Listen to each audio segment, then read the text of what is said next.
As for you, son of man, take a sharp sword, take and use it as a barber's razor on your head and beard. Then take scales for weighing and divide the hair.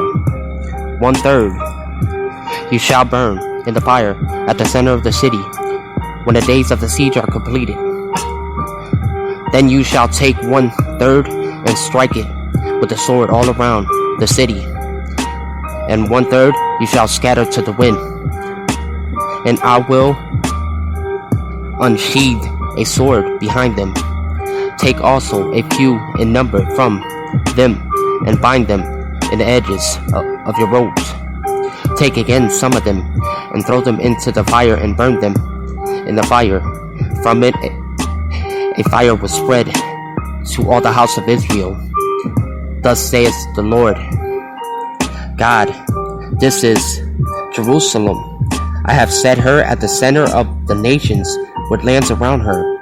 But she has rebelled against my ordinance more wickedly than the nations, and against my statutes more than the lands which surround her. For they have rejected my ordinance, and have not walked in my statutes. Therefore thus saith the Lord God, because you have more turmoil than the nations which surround you, and have not walked in my statutes, nor observed my ordinance, nor observed the ordinances of the nations which surround you. Therefore thus saith the Lord God, behold, I am against you, and I will execute judgments among you in the sight of the nations. And because of all your abominations, I will do among you what I have not done, and the like of which I will never do again. Therefore fathers will eat their sons among you, and sons will eat their fathers. For I will execute judgments on you, and scatter all your remnant to every wind.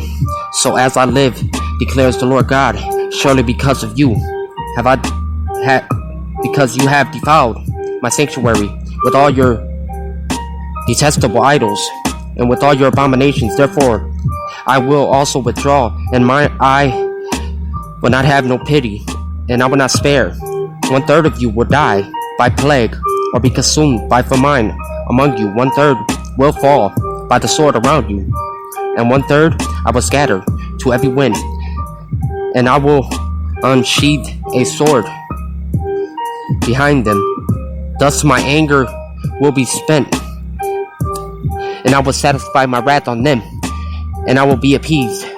Then they will know that I, the Lord, have spoken in my zeal, when I have spent my wrath upon them. Moreover, I will make you a desolation and a reproach among the nations which surround you, in the sight of all who pass by.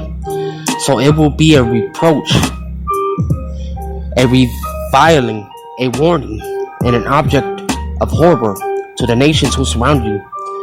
When I execute judgments against you in anger, wrath, and rage and rebukes, I, the Lord, have spoken. When I send against them the deadly arrows of famine, which were the destruction of those whom I will send to destroy you, then I will also intensify the famine upon you, and break the staff of bread. Moreover, I will send on you famine and wild beasts, and they will bereave you of children. Plague and bloodshed also will pass through you, and I will bring the sword on you. I, the Lord, have spoken. Ezekiel 5.